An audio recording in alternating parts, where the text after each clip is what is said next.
오늘은 저번 영상에서 소개드린 장비들을 어떻게 여행에서 활용했는지 말씀드리려고 합니다. 자, 그러면 가보시죠.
네, 이렇게 간단하게 여행 영상을 만들어 보았습니다. 먼저 제가 들고 갔던 장비들부터 소개를 해드리겠습니다.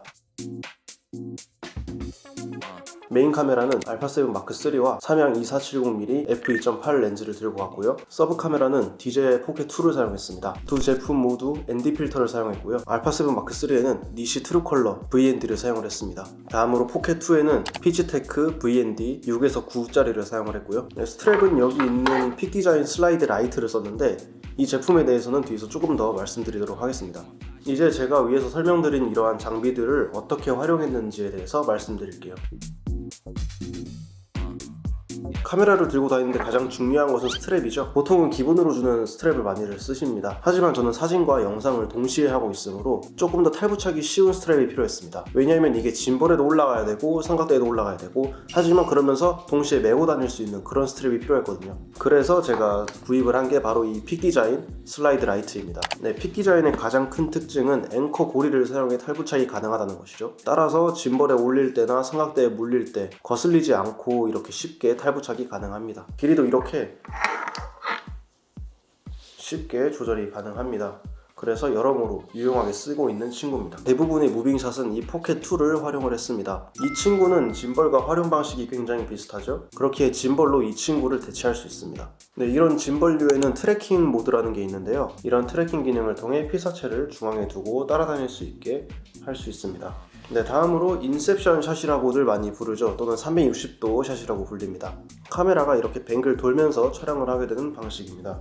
최근 짐벌들은 대부분 이 기능이 내장되어 있습니다. 하지만 이 친구와 구형 짐벌들에는 그런 기능이 없기 때문에 저처럼 이렇게 FPV 모드로 세팅을 하고 짐벌이 하늘을 보게 이렇게 조이스틱으로 세팅을 한 다음 90도로 기울여서 앞을 보게 하면은 짐벌을 이렇게 360도 모드로 촬영을 할 수 있습니다. 그렇게 되면 다음과 같은 영상을 찍을 수 있게 되는 것이죠. 네, 다음은 물체나 지형을 활용하는 방식입니다. 벽이나 땅, 그리고 이런 구멍들을 사용을 하는 방식인데요. 이 영상을 보시면 카메라가 땅에서 아이레벨로, 그리고 다시 땅으로 향하며 장면이 바뀌는 것을 볼 수 있죠. 또는 벽을 사용하여 이렇게 트랜지션을 사용할 수도 있고, 카메라 뷰파인더를 이용하여 이런 샷을 만들 수도 있습니다. 하지만 이런 촬영 방식을 사용하게 되면 문제점이 하나가 발생합니다. 바로 포커스 브리딩이라는 건데요. 보통 우리가 쓰는 렌즈들은 포커스 브리딩이라는 고질적인 문제를 갖고 태어나게 됩니다. 초점을 바꾸게 되면 렌즈 광학식 특성상 미세하게 화각이 바뀌는 그런 문제점인데요. 이 영상처럼 근경에서 원경으로 포커스가 맞으면서 미세하게 화각이 변하게 되죠. 그럼 이걸 어떻게 해결하냐? 간단합니다. 초점을 고정한 후 촬영을 하거나 반대로 찍는 방법이죠. 원래대로라면 이렇게 가야 할 영상을 반대로 이렇게 찍음으로써 이거를 나중에 편집 프로그램에서 속도를 뒤집어 버리면은 이런 영상이 탄생을 하게 되는 것이죠. 이러한 방법은 포커스 브리딩이 보이기 전에 트랜지션이 되므로 굉장히 유용한 팁 중 하나가 될 겁니다. 네, 다음으로 타임랩스 인터벌 촬영입니다. 이 둘은 실질적으로 같은 결과물을 보여줍니다. 하지만 영상을 바로 뽑아주느냐 아니면 사진만 찍어주느냐의 차이점이 존재합니다. 타임랩스는 휴대폰에도 있고 이런 액션캠 종류에도 다 들어가 있지만 카메라에는 넣어주지 않은 경우가 꽤 많습니다. 지금 저를 찍고 있는 저 친구도 타임랩스 기능은 없습니다. 대신 인터벌 촬영 기능이라는 것이 있는데요. 인터벌은 말 그대로 정해진 시간 간격으로 사진을 촬영하는 방식입니다. 이렇게 촬영된 사진은 거의 수백에서 수천 장을 오가게 되는데요. 나중에 이를 편집 프로그램에서 한데 묶어서 하나의 영상으로 만들 수 있습니다. 자, 그러면 이렇게 엄청난 화질의 타임랩스 영상을 만들 수 있게 되는 것이죠. 이러한 영상들은 시간 경과와 속도감 부여에 굉장히 적합한 방식입니다. 다음은 핸드헬드입니다. 간혹 핸드헬드로 인한 떨림이 부자연스러워서 싫다고 차라리 짐벌을 쓰겠다는 분이 많으십니다. 하지만 이 핸드헬드와 짐벌은 엄연히 다른 그런 특징을 갖고 있습니다. 핸드헬드는 보시는 바와 같이 POV 느낌을 주죠. 사람의 얼굴이 이렇게 왔다 갔다 하면서 보는 것과 같은 그런 흔들림과 떨림을 보여주고 있죠. 짐벌은 어지럽지 않게 조금 더 부드럽고 안정적인 영상을 촬영할 때 많이 쓰입니다. 개인적으로 여행의 느낌을 내고 싶다면 핸드헬드도 괜찮은 방법일 것 같습니다. 왜냐하면 짐벌이 가격도 그렇고 무게가 굉장히 상당하죠. 그래서 쉽게 들고 다니지 못하거든요. 사실상 카메라 하나만 들고 다니시는 분들은 핸드헬드로 찍어도 굉장히 멋진 영상이 나오니까 만일 흔들림을 조금이라도 줄이고 싶으시다 그러면 미러리스의 뷰파인더와 눈을 이렇게 사진을 찍는 것처럼 잡으시고 영상을 촬영하셔도 괜찮습니다. 확실히 흔들림이 좀 더 줄어드실 거예요.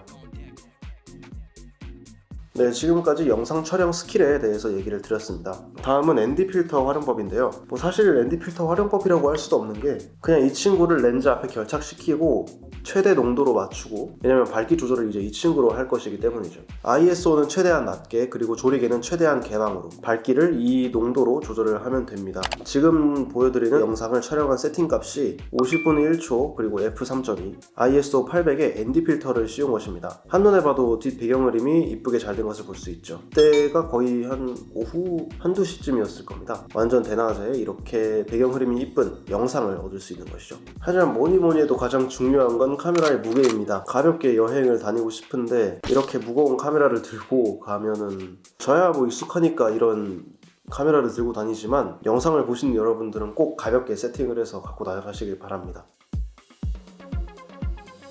네, 이런 스킬들을 다 이해한다고 해서 이쁜 영상이 무조건 나오는 것은 아닙니다. 그래도 가장 중요한 것은 노출의 3요소를 이해하는 것이고, 이를 실전에서 자유자재로 사용할 수 있게끔 숙달되어야 합니다. 또한 심도를 잘 이용하여 근경, 중경, 원경이 있는 사진을 만드는 것이고요. 격자 가이드 같은 그런 가이드를 통해 구도를 아름답게 잡는 것입니다. 네, 오늘은 지난 영상에서 소개드린 영상 기기들을 통해 신박한 여행 영상을 만드는 방법에 대해서 알려드렸습니다. 슬슬 방학이 끝나가죠. 얼마 남지 않았지만 영상에 욕심이 있으신 분들이라면 오늘 말씀드린 방법을 통해서 여행 영상에 잘 활용해 보시길 바랍니다. 영상 시청해 주셔서 감사합니다.